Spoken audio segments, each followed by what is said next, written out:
Sa puntong ito naman, makakausap natin si Senador Richard Gordon, Chair ng Senate Committee on Justice and Human Rights. Magandang umaga po, Senator Gordon. Good morning, Howie. Good morning, Cara. So sir, ano pong masasabi nyo na nagbago bigla ng testimonya si SPO3 Arturo Las Cañas taliwas sa nauna niyang sinumpaang salaysay sa pagdinig sa Senado? Bring it to court right away. Bring it to court, bring it to the Ombudsman, bring it to the Congress, because he said something under oath, and that is serious. When you go to court, when you go to the Senate, when you go take your oath, it's very sacred. You do not violate your oath on a whim or a caprice, even if you have pounds of conscience, especially if you claim you had your two brothers killed, no, or whoever it was Okay. he had killed, no. So, Mahirap Senator- paniwalaan eh. Because ako, I'm a lawyer also. Kung i-cross ko rin yan, kung gusto ko sa kabilang side, sasabihin ko totoo yung sinasabi niya. Kung ako nasa kabilang side, sasabihin ng kabilang side, hindi totoo yan. And we are, in the Senate, we're investigating. And we spent an awful lot of time investigating these cases. Hindi kami nagharap kay Las Cañas. We didn't point the gun at his head. Ang nagdala dyan sila Senator De Lima. And he was asked direct questions. And in all the questions, he said, never. Yan ay media creation. Hindi siya kasama sa bombing. Sinabi niya na lahat doon eh. And now, all of a sudden, under very questionable circumstances, the timing sucks because una-una, there's a case against Senator De Lima. All of a sudden, he is brought to the Senate. Ginamit niya pa yung office ng kaya nagagalit rin si Senator Pimentel because yung press con ng office ng Senate is for senators to explain themselves, no? Right, right. Dito, ginamit ang press con room nila. So, parang may gumagamit, may nagpapalabas. Senator, clarify ko lang po, was it Senator De Lima who brought in Las Cañas or the PNP? Yes. Wasn't it the PNP? Kasi di ba sabay-sabay there. silang humarap doon sa hearing, yung iba't ibang... Yes. Hindi ako tumawag doon.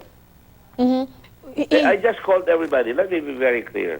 When I took over, I even asked Senator De Lima to be part of the hearing. I didn't want her to be removed from the one because she was the one na masugid na siya ang naghahabol nung kanyang posisyon. In fact, let us set the record straight. Nung araw pa, si HR siya at nung Secretary of Justice, sinahabol niya na itong kasong ito. Tapos tumahimik after Matubato was taken in. She had Matubato for maybe a couple of years, and Matubato was never utilized in the state in the witness protection program. Then all of a sudden, nung nag-away na sila ni President Duterte, biglang nung siya naging chairman ng Justice Committee, biglang lumabas si Matubato. That's fine with us. We listened to Matubato, pinakinggan namin, lahat ng mga testigo nila, tinawag namin, and then some. And then what happened? Ano na nga nangyari? Tapos na. Sinabi niya na lahat ng araw na hindi. I can impugn this guy because hindi naman ako kalaban yan eh. Hindi ko naman kalaban si Senator De Lima. Hindi naman ako nakikialam sa politika ni President Duterte. I'm not PDP laban. I'm still bagong bayan. May sarili akong prinsipyo. You know that. Ba't naman ako magpapaliwanag? Bring it to court. Plug is a very competent group of lawyers. They can go bring it on the Ombudsman and then they can start proceedings. Pero ayaw nyo na pong pabuksan sa Senado ulit yung investigasyon? Hindi sa ayaw. I have so much work. You know that. Una, just to get a position to investigate. Ang hirap-hirap makakuha. Senator Lacson is investigating Tokang. I have my Government Corporations Committee. I am still investigating yung mga nawalang mga gamit doon sa Subic. I'm still trying to find out why certain laws have not been implemented like the tourism law. I still want to, gusto ko buksan yung mamasapan no eh.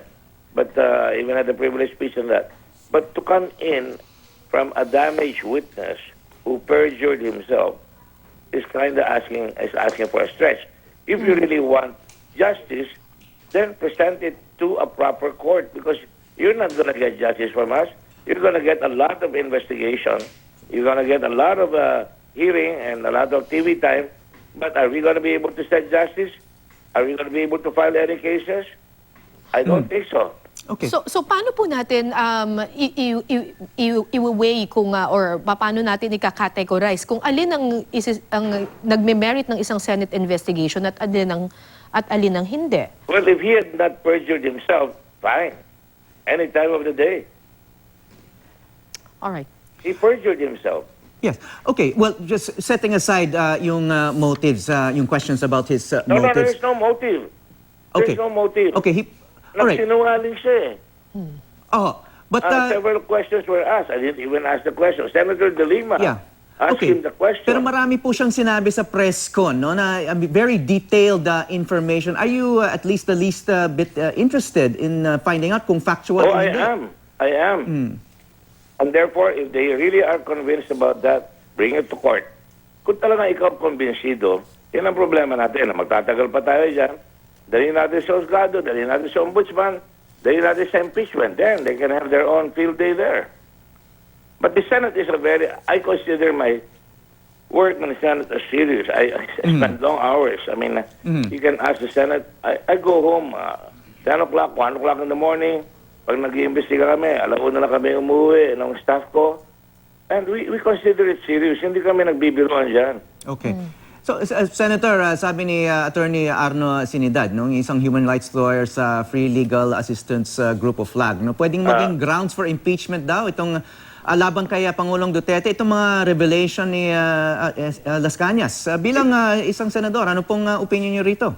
He's a lawyer. He knows what he's doing. He has his opinion. He can do that whatever he wants. All right. And with that, maraming I'm salamat. sorry. Yes, I po. cannot answer what you want me to answer. It's No. just that that's the way I look at it, you know? Yes. And thank you very much, sir, for your Thank you very opinions. And much. maraming salamat po for your Thank you. time. Senator Richard Gordon.